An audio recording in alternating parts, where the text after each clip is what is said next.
மியூனிக்கில் நடந்த security conference சம்மிட்டுடன் தொடர்புடைய பெரிய நிகழ்வுகள் ஜியோ பொலிட்டிக்ஸில் நடந்து கொண்டிருக்கின்றன. அதில் மிக முக்கியமானது உக்ரைன் விஷயம்தான்.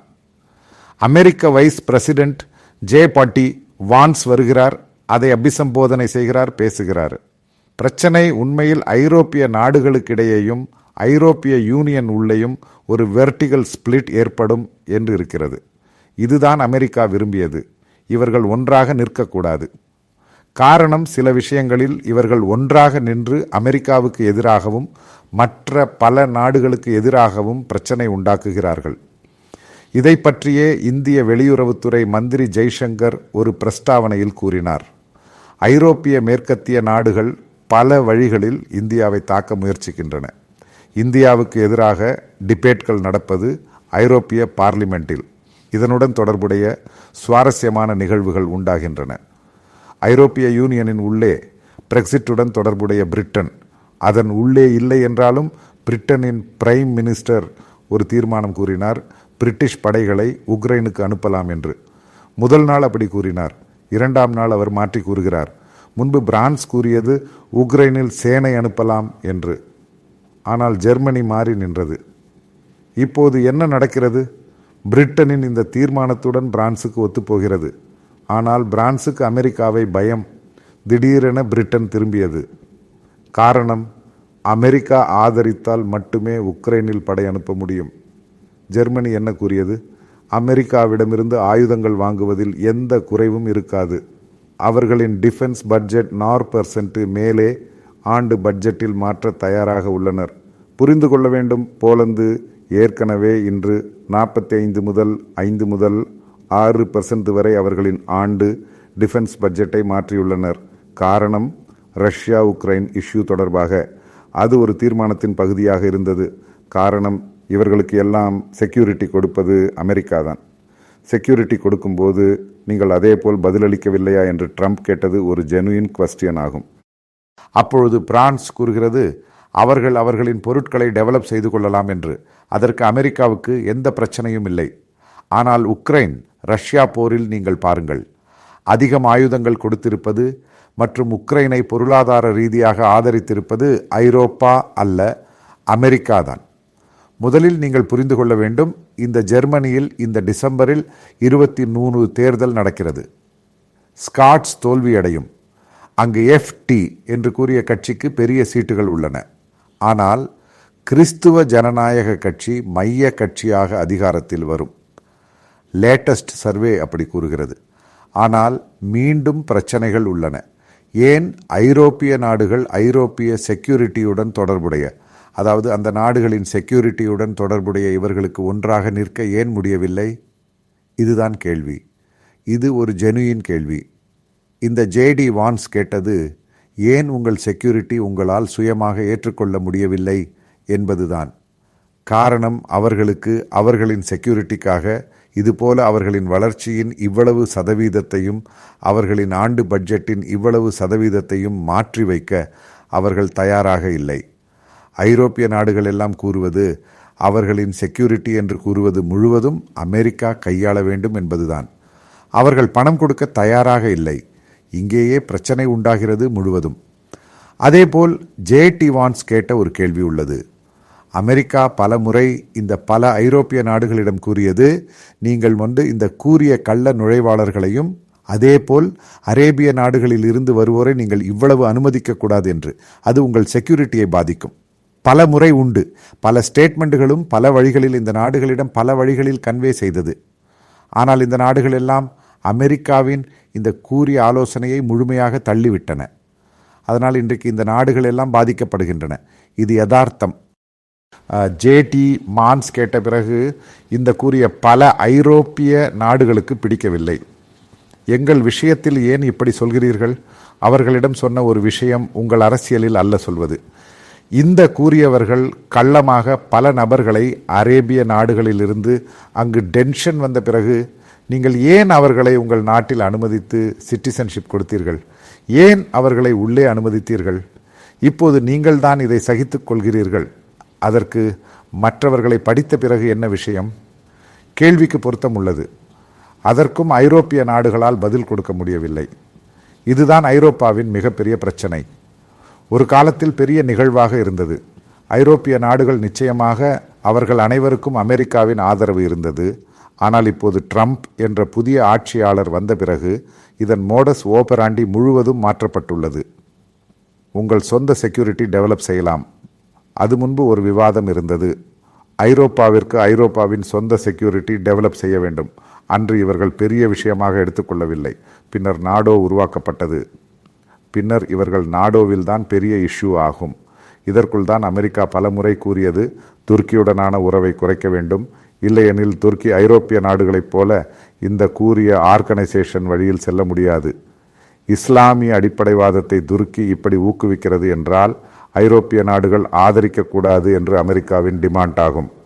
ஆனால் அதுவும் ஐரோப்பிய நாடுகள் நிராகரித்தன. இறுதியில் என்ன நடந்தது? வேடிக்கையானது.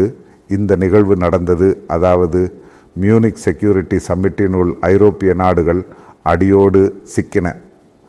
பாருங்கள், மிக முக்கியமானது, உக்ரைன் மற்றும் ரஷ்யாவுடனான சமாதான விவாதங்கள் சவுதி அரேபியாவில் நடக்கின்றன. ஐரோப்பிய நாடுகள் அனைத்தையும் விலக்கி வைத்தது. அதுவும் அவர்களுக்கு பிடிக்கவில்லை. அதாவது ரஷ்யாவுடன் அமெரிக்கா அருகில் ஒரு தீர்வை உருவாக்குகிறது. நிச்சயமாக இது அமெரிக்காவின் ஆர்வமாகும். ஐரோப்பாவுக்கு மேலதிக அதிகாரம் இருந்திருக்கலாம். எல்லா வகையிலும் உக்ரைனை உதவுவதற்காக தயாராக இருக்க வேண்டியிருந்தது. இந்த போரின் ஆரம்ப நாட்களில் அமெரிக்கா தான் கூறியது நாடோவின் ஆதரவு இருக்கும். ஐரோப்பிய நாடுகள் இந்த உக்ரைனுடனான தொடர்பில் அங்கு காரணம் அமெரிக்க டிப்ளமசியின் பகுதியாகும். ஏன் ஆதரவு தரவில்லை? ஏன் ஐரோப்பிய நாடுகள் உக்ரைன் படை வீரர்களை பயிற்றுவிக்கவில்லை? இவை அனைத்தும் கேள்விகளாக எழுந்தன. இப்போதுதான் ஒவ்வொரு நிகழ்வுகளும் ஒவ்வொன்றாக மேலே வருகின்றன. உக்ரைனின் விஷயம் சொல்லும்போது ஐரோப்பிய நாடுகளின் பயம் அவர்களின் செக்யூரிட்டியை பாதிக்கும் வகையில் ரஷ்யாவின் பல செயல்கள் உள்ளன. அதற்கு மேலும் அமெரிக்கா எந்த வகையான உதவி செய்யும்? அமெரிக்கா சொல்லும், நாங்கள் தான் ரஷ்யாவுடனும் உக்ரைனுடனும் பேச்சுவார்த்தை நடத்துகிறோம். பேச்சுவார்த்தையின் முடிவை உங்களுக்கு தெரிவிப்போம். ஆனால் உங்களையும் சேர்த்து கொள்வோம். ஆரம்ப கட்டத்தில் அல்ல. அதாவது ட்ரம்ப் நிர்வாகம் ஐரோப்பாவை சேர்த்து அங்கு ஒரு தீர்வு உருவாக்க ஆர்வம் காட்டவில்லை. இதுதான் அதன் முக்கிய காரணம். இங்கெல்லாம் வணிக ஆர்வமாகும். எனது ஒரு முறைப்படி நான் பார்த்து கொண்டிருப்பது இப்போது ட்ரம்ப் நிர்வாகம் நடத்தும் சீஸ்ஃபயர் பேச்சுவார்த்தையில் முதலில் ரஷ்யாவுடன் பேசுகிறது, அதன் பிறகு உக்ரைனுடன் பேசுகிறது. அதற்குள் விவாதிக்கப்படும் பகுதி உள்ளது, டோன் பாஸ்கும் டோன்ட் டாஸ்கும். இந்த கூறிய பகுதி கனிமங்கள் மிகவும் செறிவூட்டப்பட்ட பகுதியாகும். அதன் தற்காலிக செக்யூரிட்டியை அமெரிக்கா ஏற்றுக்கொள்ளும். காரணம், இந்த சீனாவுடனான உறவில் ரேர் எர்த் மினரல்கள் மிகவும் அதிகம் உள்ள இடம் இந்த கூறிய டோன் பாஸ்காகும். அதை ஏற்றுக்கொண்டு அதற்கு உக்ரைனுக்காக இவ்வளவு லீஸாக நிகழ்வை வழங்கும். இதுதான் ஒரு தீர்வு உருவாகப் போகிறது. எனக்கு தோன்றவில்லை இந்த சீஸ்ஃபயர் தொடர்பாக ரஷ்யாவின் பல வாதங்களையும் அமெரிக்கா ஒப்புக்கொள்ள வாய்ப்பு குறைவு. காரணம், அமெரிக்கா அங்கு மூன்றாம் தரப்பாக ஒரு அடிப்படையை உருவாக்க வரும். இதனுடன் உக்ரைன் ஒத்துப்போக வாய்ப்பும் உள்ளது. உக்ரைனும் மேலும் போர் ஏற்பட விருப்பமில்லை. காரணம், அவர்களும் ரஷ்யாவும் இதை உண்மையில் சகித்து கொண்டனர். ரஷ்ய மக்கள் என்றால் புடினுக்கு எதிராகவும் இருந்தனர். இந்த ஒரு சந்தர்ப்பத்தில் இதற்குள் மீடியேட்டரி டாக்ஸ் அமெரிக்கா நடத்தும் போது ஐரோப்பிய நாடுகளுக்கு அட்வான்டேஜ் கிடைக்கும். காரணம், ஐரோப்பா கண் வைத்திருப்பது இந்த உக்ரைன் என்று கூறப்படும் இடத்தில் ரீபில்ட் செய்யும்போது அங்கு முதலீடு செய்யவும் இந்த கூறிய ஐரோப்பிய நாடுகள் ஆர்வம் காட்டுகின்றன. அதுதான் அவர்களின் ஆர்வம், வணிக ஆர்வமாகும். ஆனால் அமெரிக்கா அதை கொடுக்க தயாராக இல்லை. காரணம், உக்ரைனில் உண்மையில் கனிமங்கள் உள்ளன. உக்ரைன் என்று கூறப்படுவது ஐரோப்பாவின் உலகத்தின் உணவு கூட என்று கூறப்படுகிறது. காரணம், இவர்கள் இந்த உணவு தொடர்பான கோன் ஆகட்டும், எண்ணெய் ஆகட்டும், குக்கிங் ஆயில் ஆகட்டும், இந்த பொருட்களை கொடுக்காவிட்டால் ஐரோப்பிய நாடுகளுக்கு இந்த உணவு கிடைப்பது கடினம். உணவு தொடர்பான நிகழ்வில் உக்ரைனுக்கு பெரிய முக்கியத்துவம் உள்ளது. அதே போல உக்ரைன் மற்றும் ரஷ்யாவுக்கு இடையிலான போர் எவ்வளவு விரைவில் நிறுத்தப்பட்டால்தான் எனர்ஜி சப்ளை செயின், அதாவது எனர்ஜி தொடர்பான பொருட்கள் சரியாக ஐரோப்பிய நாடுகளுக்கு கிடைக்கும். இவை அனைத்தையும் பொருளாதாரமும் வணிகமும் இந்த ஜியோபொலிட்டிக்ஸில் எல்லாம் மாற்றம் செய்கின்றன. இதற்குள் வெற்றி பெறப்போகும் அமெரிக்கா காரணம் ஐரோப்பா இனி இந்த கூறியபடி பொருளாதார ரீதியாக உக்ரைனுக்கு உதவ முடியாது, ஆயுதங்கள் கொடுக்க முடியாது. இவை அனைத்தும் அமெரிக்கா தான் முழுவதுமாக கொடுத்து கொண்டிருந்தது. இப்போது அமெரிக்கா கூறும், நாங்கள் முழுமையாக உக்ரைனை உதவ தயாராக உள்ளோம். இந்த கூறிய ஐரோப்பிய நாடுகள் நிற்க வேண்டிய அவசியமில்லை. அதுதான் போலந்தின் இந்த கூறிய டோனல் பிரதம மந்திரி கூறுவது. அமெரிக்கா மட்டுமே உதவினால் உக்ரைனுக்கு எந்த பிரச்சனையும் இல்லை. அவரும் இந்த கூறிய அமெரிக்கன் நிலைப்பாட்டுடன் ஒத்துப்போகிறார். அவர் கூறினார், அங்குள்ள படையிலிருந்து இறங்க அவர் தயாராக இல்லை. மற்ற ஐரோப்பிய நாடுகள் அங்கு படையை கொண்டு வருவதை கூட அவர் எதிர்க்கிறார் என்று கூறப்படுகிறது. இங்கேயே நாம் பார்க்க வேண்டியது, ஐரோப்பிய நாடுகள் முழுமையாக பிளவுபடுகின்றன. காரணம், பல பிரச்சனைகள் உள்ளன. இந்த பிரச்சனையுடன் தொடர்புடைய இவர்கள் காட்டிய முட்டாள்தனங்கள் அனைத்தும் ஒவ்வொன்றாக பல இந்த அமெரிக்காவும் மற்ற ஐரோப்பிய நாடுகளும் கூறும்போது இவர்களால் ஒன்றாக நிற்க முடியவில்லை. இதுதான் அமெரிக்கா நோக்குவது. ஒருபோதும் ஐரோப்பிய நாடுகள் ஒன்றாக நின்று அமெரிக்காவின் தோளில் ஏறக்கூடாது. அமெரிக்கா கூறுவதை கேளுங்கள், இல்லையெனில் நீங்கள் சொந்தமாக ஆயுதங்களையும் படையையும் உருவாக்கி கொள்ளுங்கள். அமெரிக்காவுக்கு ஒரே ஒரு டிமாண்ட் உள்ளது. நீங்கள் உங்கள் ஆண்டு பட்ஜெட்டில் 4% அதிகரித்தால் ஆயுதங்கள் கொடுக்க தயாராக உள்ளோம். எப்போதும் அமெரிக்கா அல்ல, உங்கள் பாதுகாப்பு. உங்கள் பாதுகாப்புக்காக பணம் கொடுப்பது மட்டுமே போதும். இந்த டிமாண்டில் தான் ஐரோப்பிய நாடுகளும் உக்ரைனும் ஒன்றாக சிக்கியுள்ளன. ஆனால் எனக்கு தோன்றுகிறது, இதற்கு தீர்வு கிடைக்க வாய்ப்பு அதிகம். உக்ரைன் ரஷ்யா போரிலிருந்து ரஷ்யா விலகினால். காரணம், அதுதான் அமெரிக்கா கூறுவது, நாங்கள் பேசி பார்ப்போம், ரஷ்யாவின் டிமாண்ட் என்ன? சீரியஸ் இல்லைனால் நாளை இதில் அமெரிக்கா தலையிடும். அமெரிக்கா ரஷ்யாவை விட்டு அங்கு புகைக்கும். இந்த உக்ரைன் என்றால் முழுமையாக அமெரிக்காவின் கஸ்டடியில் மாறும். அதுதான் உக்ரைனும் விரும்புகிறது.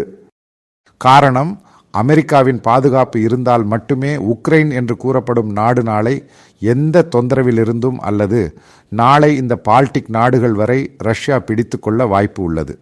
நாம் பார்த்து புரிந்து கொள்ள முடியும். அதிலிருந்து விலகுவதற்காக இந்த உக்ரைன் மக்களின் ஜெலன்ஸ்கியின் தேவை, அமெரிக்கா முழுமையாக உக்ரைனை ஆதரிக்கிறது என்றால் ரஷ்யாவின் எந்த தொந்தரவும் எதிர்காலத்தில் ஏற்பட வாய்ப்பு குறைவு. இது இப்படி ஒரு தீர்வுதான் உக்ரைன் பார்க்கிறது. அமெரிக்கா பார்க்கிறது அதன் வணிகம்தான். அங்குள்ள கனிமங்கள் தொடர்பான நிகழ்வுகளும் எவ்வளவு முக்கியம், உக்ரைனின் இந்த உணவு கூடையின் முக்கியத்துவம், இவை அனைத்தையும் எல்லாம் இறுதியிலெல்லாம் வணிகத்திற்கே செல்கிறது. இதன் தீர்வு என்ன என்பது வர இருக்கும் 4 அல்லது 5 நாட்களில் நமக்கு தெரியும்.